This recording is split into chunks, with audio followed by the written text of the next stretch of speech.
Welcome. Scott here. Here is a quick boss guide for the upcoming SHINRYU event, Dimensions and Transcendence Tier 12. Before I proceed further, here is a quick overview on how Transcendence works. For any Transcendence stages, your party will get boosted stats if you bring a burst unit for the fight. To access Dimensions and Transcendence, you need to clear up to Tier 5 of Dimensions and Entropy. There are 3 stages that you need to clear for the fight. There are 2 crucibles that you need to clear first before you can access the main gate. The main gate will require you to bring only the characters that you have used for the crucibles. You can't use any of the characters locked to the tier for other tiers unless you unlock them. Firstly, let's break down the requirements of the crucibles. All Lupania orbs are fatal and they are mechanics that you should watch out for this Transcendence fight. Do take note that Lupania auras for crucibles are the standard versions and they are not the restrictive ones that you face in the plus versions. For the left crucible or crucible 1, you will be fighting the Mite Eater. The boss has 35 million HP and it is accompanied by 2 Mite Eaters. The turn requirements are 60 and you need to bring a white crystal unit. The orb requires you to inflict 1 or more debuffs in 1 turn. For the right crucible or crucible 2, you will be fighting the Colorless Queen, which has 40 million HP. The turn requirement is also 60 and you need to bring a green crystal unit. The orb requires you to deal defense ignoring brave damage. Upon clearing both crucibles, you will be able to access the main reckoning stage or the middle gate. You will be fighting a new enemy type, Ingranaggio. You will fight up to 3 of them. The fight is a SHINRYU level fight. I will discuss more on the force mechanics when I am discussing about the fight itself. The Ingranaggio have 60 million HP. It is unkillable until it summons 2 more Ingranaggio when its HP has been depleted to below 50%. The turn requirement for the fight is 50 and the HP requirements is 8000. Before I continue further, here is a small disclaimer clause for the video. The guide is written based on the time that the stage was released for the Japanese version. Please do note that it is possible that the boss fight mechanics might differ when the actual event is released in global. Let's cover on the mechanics of the first crucible. You need to bring a white crystal unit for this stage. To meet the orb conditions, you just need simply inflict 1 or more debuffs in a turn. Examples of white crystal units that can reliably uptick the orb are Seymour, Anna Cross, General Leo, Guy, Hope and Vincent. The fight is easy that you can even solo this tier with Guy. Firstly, let's cover the orb conditions. At the start of the fight, the orb will begin at the count of 15. It is a non-cancelable orb. The Lupania countdown ability is fatal. The orb will downtick by 1 per party action and downtick by 2 whenever the Mite Eater takes a turn. You will uptick the orb as long as you inflict 1 or more debuffs in a turn. Doing so will uptick the orb by 5. Now, I will briefly go through the fight mechanics. They will gain aura boosts at the 79% and 49% HP threshold. The boss will start off the fight by activating its flash of weakness where it will have your party max HP and speed. The boss standard attacks are usually the ground claw or the standard dance of tentacles single target HP attacks. It can heal up the minions with Sao Seeds. Once its HP drops to below 50%, it will use the plus variant of Mineral Thrust and Sprinkle. Be careful when you see the bosses start to glow. It means it is going into its absorb energy stance. Remember to dump your brave, otherwise the HP attack will hurt a lot.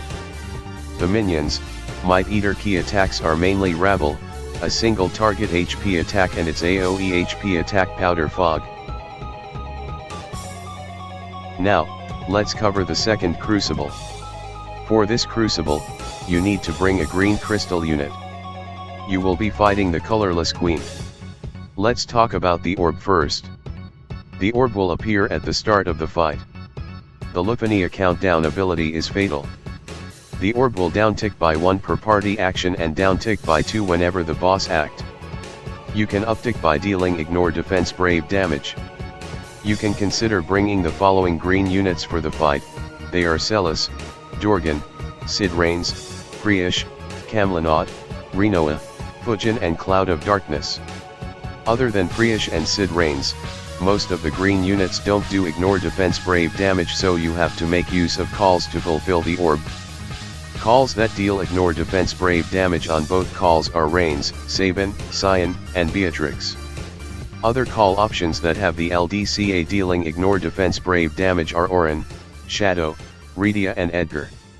The boss will gain aura boost across 79% and 49% HP thresholds.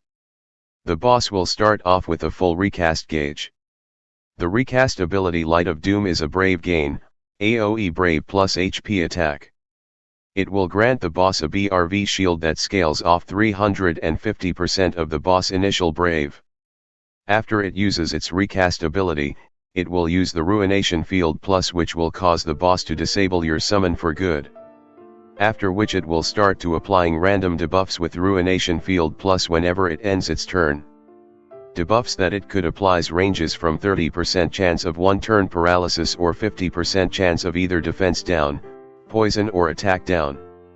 The boss doesn't have lots of HP to shred. So, a FR burst phase will finish the boss before it could pose a threat to your party. Now, let's cover the second Crucible. With the two Crucibles out of the way, let's focus on the main Reckoning stage. You will be restricted to use 6 of the units that you used for the earlier Crucible stages. Here is a quick overview of the fight. You will be fighting up to 3 Ingranaggio bosses which have 60 million HP each. On the screen, you can see a timeline that illustrates the thresholds that you need to watch for. I will be covering them in the later slides. To abuse FR mechanics, you can bring a force gauge charger like Hope, Braska, Kryl, Charlotta, Selphie, or Aerith. Generally, the fight can be divided into 2 phases. From 100% to 50%, you will be fighting one Ingranaggio.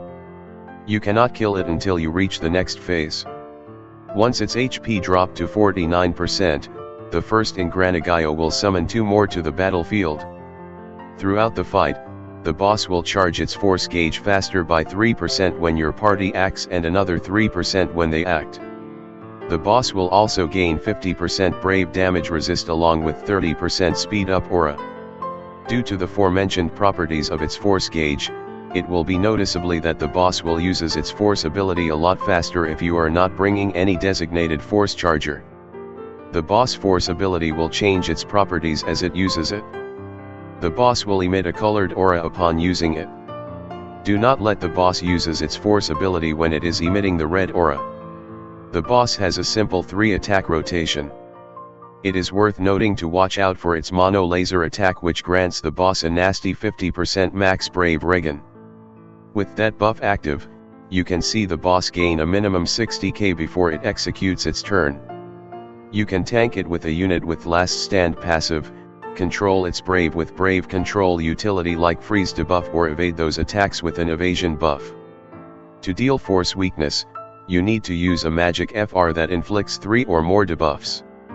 The FR that works for the first stage is only Seymour FR.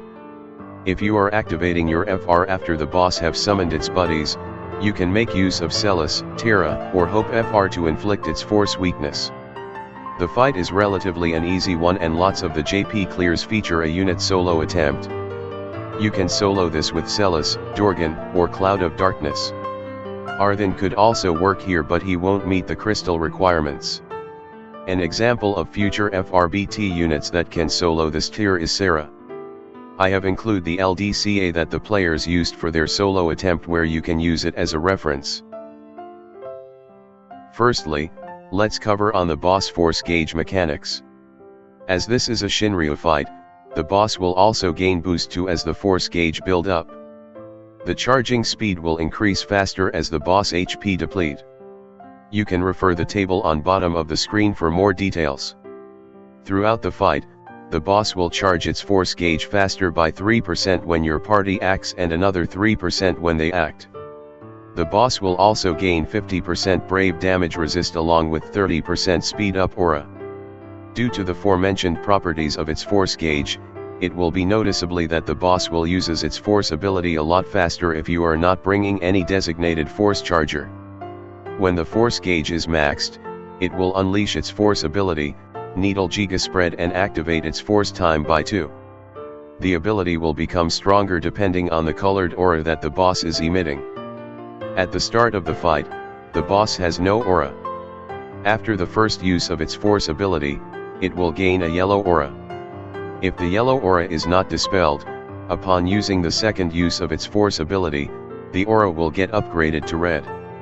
Do not let the boss uses the force ability while it is emitting the red aura. If you do, it will wipe out your party with Needle Giga Spread ++. The force ability Needle Giga Spread is an AoE brave attack. The boss will gain access to the yellow aura and it will activate its force time for 2 turns. When it is emitting the yellow aura and its force gauge is maxed, it will use the upgraded force ability Needle Giga Spread Plus, which is an AoE brave plus HP attack. The boss will gain 5 turn 50% HP damage resist buff. The yellow aura will get replaced with the red aura. When the force time is activated, you will see a red hue emitting from its force gauge. The boss will gain an enhancement where the boss will grant free turn after your party takes a turn. To cancel the force enhancements including the auras, you need deal the boss force weakness, which is by using a magic force ability that inflicts 3 or more debuff, which is Seymour FR. Hope, Celis and Tira also works when you activate the FR when you are fight 3 Ingranaggio bosses. Like other Shinryu fights, the boss will gain aura boost when its HP is depleted. At the start of the fight, it will gain 80% brave gain and 80% brave damage resistance, raises its brave damage cap by 50% and boost its defense by 50%. At the 79% HP threshold, it will further increase the max brave cap, damage cap, and defense stats boost to 100%. At the 49% HP threshold, the boss will use Summon Ingranaggio, where you will summon 2 more Ingranaggio which has 60 million HP each. Before this threshold, you cannot kill the initial Ingranaggio. Upon summoning, the boss will also grant a 100% speed up buff for the entire party for 5 turns. The bosses have a standard damage rotation cycle. It will start off with Mono Laser, which is a reset break status, single target brave plus HP attack. It will grant the boss a potent brave regen buff for 2 turns. The brave that it receives equates to 50% of its max brave. Because of the constantly high brave, you will likely see the bosses uses 2 HP attacks on its next 2 turns until the expiration of the buff. Next, it will use Gear Cutter, which is a single target brave plus HP attack. The attack will also grant the boss a 2-turn brave shield whose value equates to 10 times its initial brave. Lastly, it will end with Wind Slash, which is single target brave attack and grants the boss a 5-turn 50% attack up buff. Other than the standard rotation cycle, there isn't any other mechanic that you need to watch out for. As long as you have means of handling the Mono Laser and that 2-turn massive brave regen buff, this boss fight isn't that difficult to handle. To close up on the guide, let's discuss a bit on the featured FR unit, the most despised villain of all time, Seymour Gato.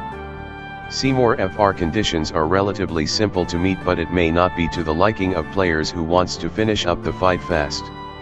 1. Attacking an enemy that doesn't have any buffs will nav you 40% HP damage on the turn.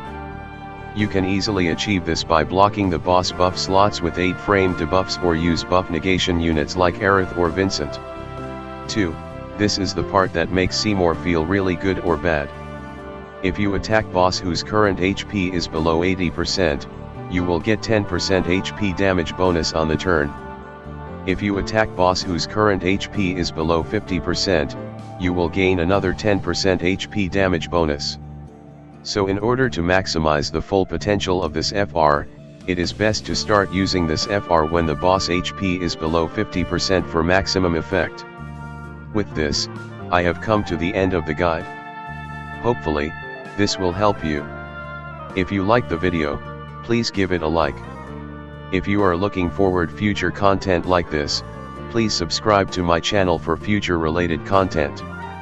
Good luck for the event when it dropped in the coming days. Bye.